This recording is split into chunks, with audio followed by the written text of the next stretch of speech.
Hello students. So now in this session, we are going to take up decentralization in India, which is part of the Federalism chapter. And we are going to deal with part 2 of this particular topic. Now here in part 2 of decentralization in India, we are going to focus on rural local government, which is popularly known as Panchayati Raj. And then we will move on to do urban local government. And then we will see an experiment in Brazil. Now let's start with Panchayati Raj or rural local government. Now what happens at the village level? Each village or a group of villages in some of the states has a Gram Panchayat. Okay? And then what is this Gram Panchayat? Gram Panchayat is a council consisting of several ward members who are often called Panch. And then there is a president or a Sarpanch who is head of this particular council. They are directly, who are these Panch? Who are these ward members? They are those members who are directly elected by all the adult population living in that ward or village. And Gram Panchayat is a body, which is the main body, which is the decision-making body for the entire village. Now let us see what is Gram Sabha. Now students, here you need to focus upon this. The Panchayat works under the overall supervision of Gram Sabha. All the voters in the village are its members. Okay, so you can see that Gram Sabha is basically a body wherein all the adult members are its members. Here students, actually in a country, we follow direct democracy. While at the state level and at the central level, we have representative democracy. Okay, now what are the functions of Gram Sabha? So, Gram Sabha has to meet twice or thrice in a year.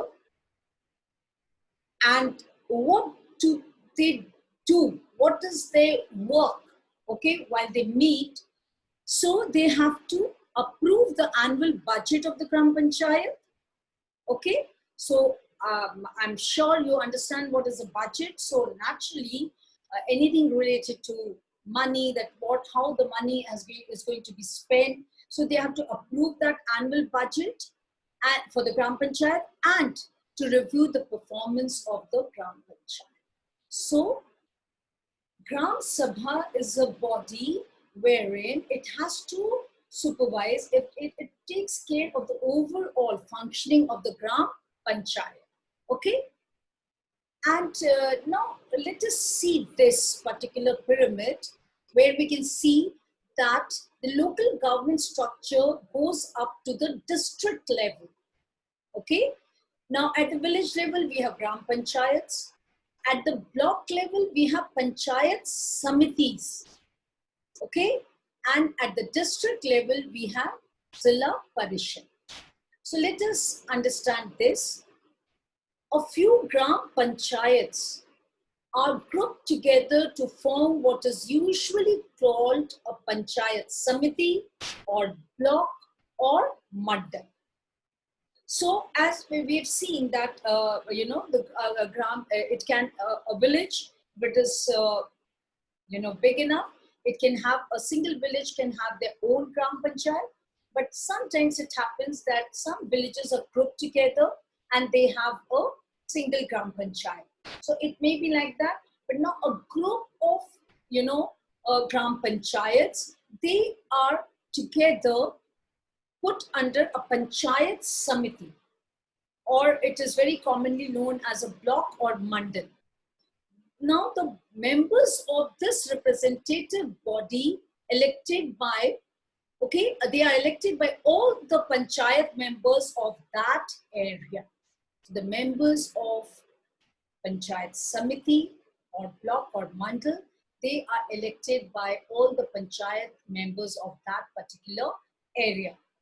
All the panchayat samitis or mandals in the district together constitute the zilla or the Zilla Parishad. Zilla means district. Okay, so that is how.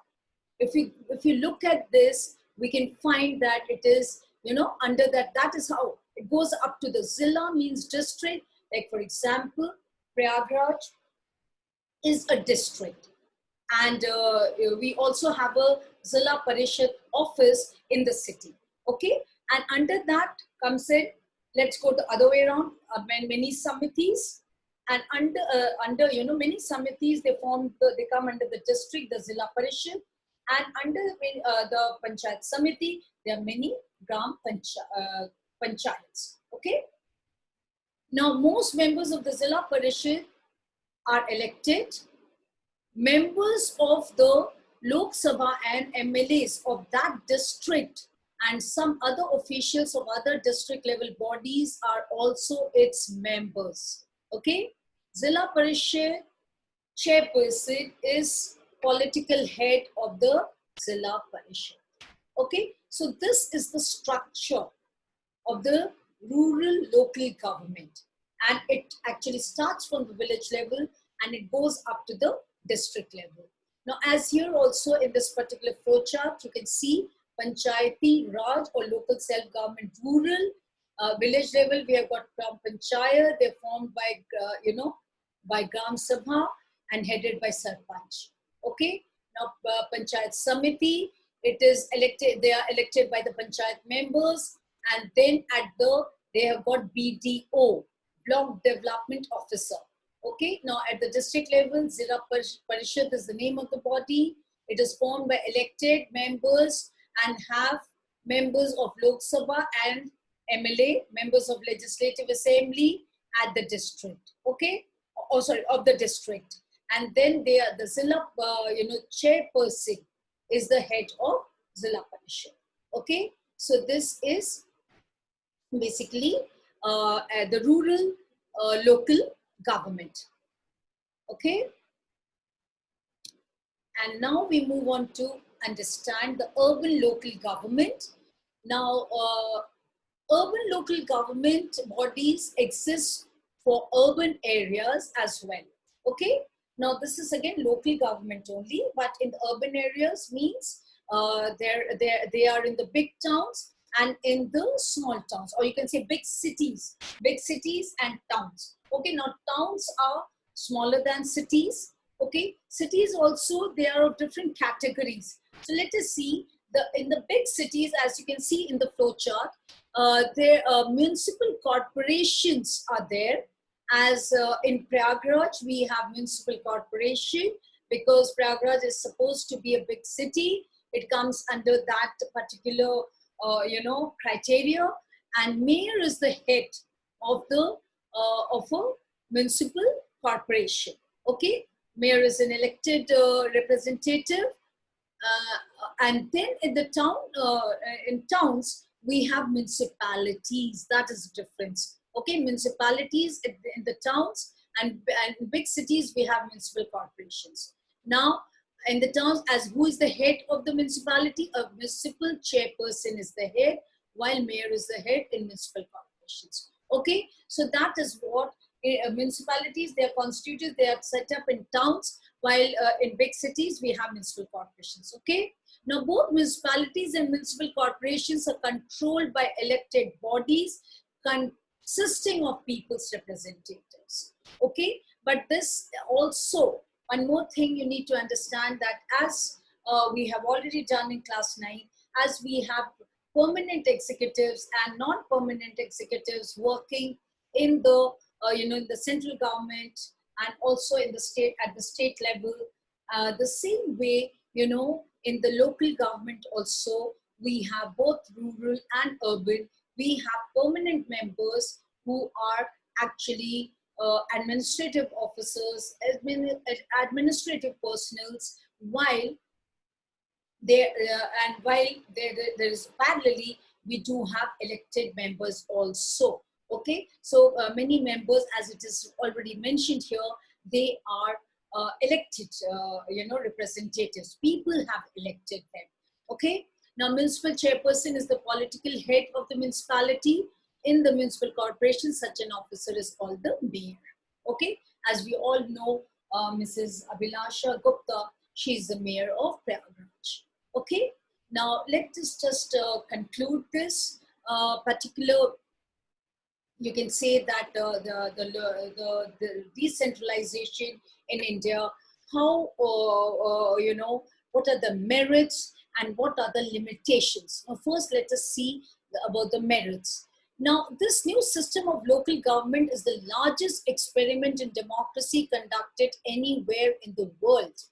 There are now about 36 lakh elected representatives in the panchayats and municipalities, etc., all over the country. So you can well imagine. Look at the large number, and as many countries in the world, they have this population. So naturally, that is why we can say this worldwide. It has got so many members of the local government, so it has some kind of substance. Okay, now constitutional status for local government has helped to deepen democracy in the country. Now, what does this mean? Constitutional state, because the constitution has been amended and this Panchayati Raj bill was passed. We have already done in the past module, and now it has really made it very important. And deepening of democracy means democracy has really gone down to the village level. That is the baseline. That is where a society actually starts, at the village level, in a country. So this is really, democracy has penetrated down to the village level, and decentralization has certainly helped this. Okay, and it has also increased women's representation and a voice in democracy. As we have seen that as per the Panchayati Raj bill or the amendment which was made, 1/3 of the seats have to be reserved for women representatives. So naturally, when women representatives are there, when they are part of the administration at the panchayat level, so naturally, what at the panchayat level, or even at the urban local government level, so what is happening? That women are getting chance to put forward their voice, their concern, and naturally this has empowered and emancipated, upgraded the status of women. This is a very, very positive thing about decentralization. Okay, and but in spite of all these, we do have some difficulties. Let us see what are these. At the same time, there are many difficulties. While elections are held regularly and enthusiastically, Gram Sabha, Gram Sabhas, they are not held regularly. Now, this is really not good. Elections are to be held, they are mandatory, so elections are held, Gram Panchayats are formed, but Gram Sabha, a body which supervises the Gram Panchayat, when they are not meeting and they are not, actually working or looking at the work of the Gram Panchayat, so naturally there has to be discrepancies, there has to be some shortcomings, which is a difficulty, okay, which is certainly an obstacle which has to be really worked upon.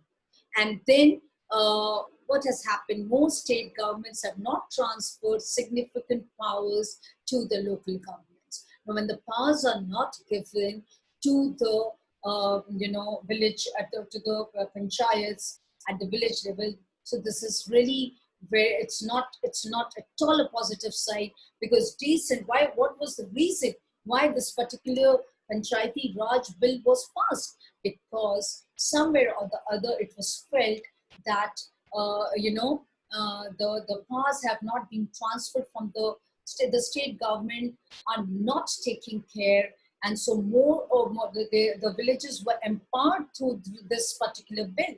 But when the state government, when they have been, it is the duty of the state government to pass on the powers to the local government. When if they are not doing it, that certainly is a big obstacle. Okay, and then they not only power, they also, do not give, the states do not give adequate resources. So naturally, how are the villages going to develop? That is why maybe in many places the villages are still very backward.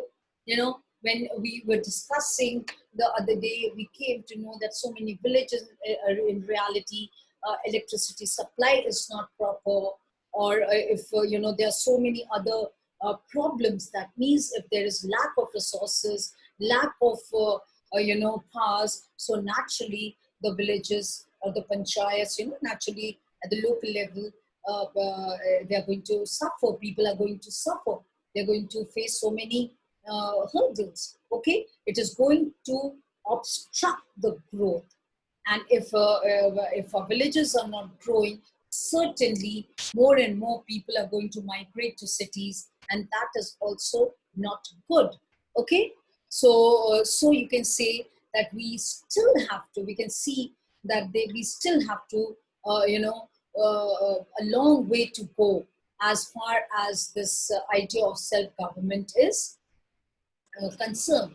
So more and more work has to be done.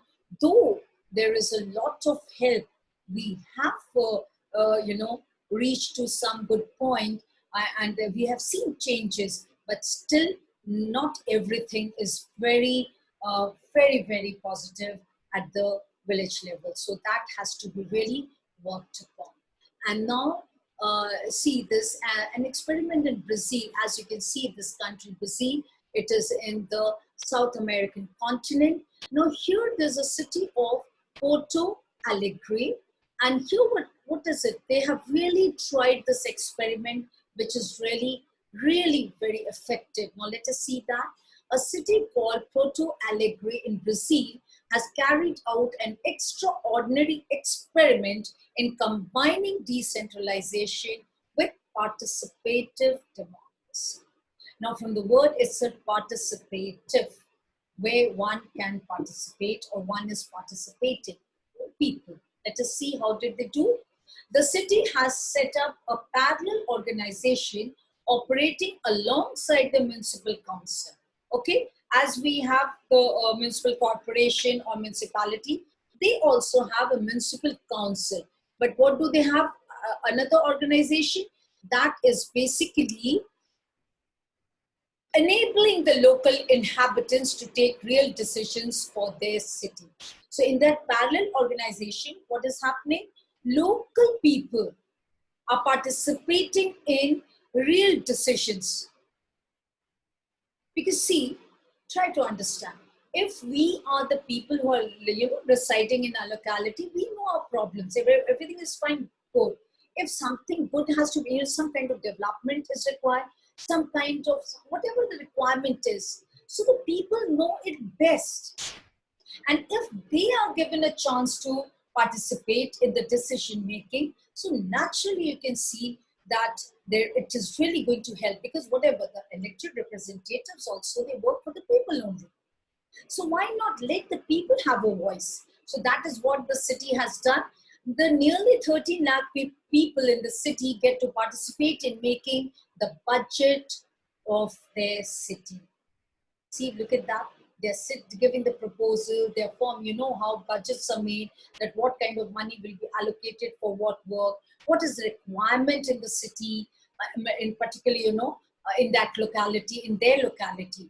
Okay, the city is divided into many sectors, or what we call as wards. Okay, as we have wards. Okay, you must be knowing that you have a ward number.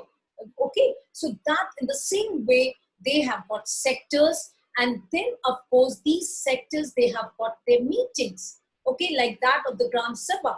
And then in this particular meeting, anyone living in that area can participate. So see, this is such a nice idea where the people have got an opportunity to voice their concern, and they even participate. They make a budget for their city. Okay, and how has this helped? Now, there are some meetings to discuss the issues that affect the same, the same entire city. Sometimes, what happens, they are working for their sectors or wards as we have, but then it's not only that they will be just, limited to their own locality. They even sit and they have a discussion. Some of the matters are taken up in these meetings, which is in concern for the entire city also, because finally all the sectors must be making up that city. Like all the wards of Prayagraj, they are making up the district of Prayagraj or the city of Prayagraj. Okay, so like if I am staying in one particular locality, I'm not only concerned with my locality, I'm also concerned that what is happening in my city, in the city of Prayagraj. Okay, in the same way, they do decide, they do meet and decide these things. Any citizen of the city can participate in those meetings. Okay, what do they decide? The budget of the city is discussed in these meetings. The proposals are put to the municipality. They discuss, and then a proposal is, see, municipal corporation council is there. So naturally, the final decision, where they are the elected members, but they allow the people to participate. So a proposal is made, okay, the documentation is done, and it is sent to the municipal council. And then what happens, that this method has, about 20,000 people participate in decision-making exercise every year that takes a final decision about it. This method has ensured that the money cannot be spent on the only for the benefit of the rich people and the colonies where the rich live. But, for example, buses are now, they run to the poor colonies also, and builders cannot evict. Evict means they cannot just ask the slum dwellers to evict, to leave, to vacate their homes, because that's a very common practice, where in the cities the slum dwellers are actually exploited by the big builders. So their builders cannot take such step and without resetting. If they really want to, suppose there's a builder slums, as we know that slums, living in slums, it's not very good. They don't have a very comfortable life there. And if any builder wants to, take that particular area, so first they have to resettle the slum dwellers, and then of course what will happen, they can evict. Evict is to vacant. Okay, and then now, so you can well imagine that this is really working. This is really working. Okay, and it's a real good experiment. Now in our country, as you can see in the map here, Kerala, we all know this is one of the best states of India, of a country, and this similar experiment has been practiced in Kerala in some of the areas, and ordinary people have participated in making a plan for the development of the locality. Okay, so and that is why we have also studied in economics that Kerala is one of the best cities of India. So see, these kind of small experiments, it's really going to be very effective, and this is really going to be very helpful. And then this is what actually the local self-government is, and it's really going to be very beneficial. And as we already discussed, we already did agree with the fact that yes, deepening of democracy is very important in a democracy, wherein at the basic level, the resources, they get the powers, and this is certainly going to be very, very helpful for the entire country. Okay, So thank you so much. Thank you very much, students. And this is where we end this chapter, Federalism. See you in the next video. Till then, goodbye.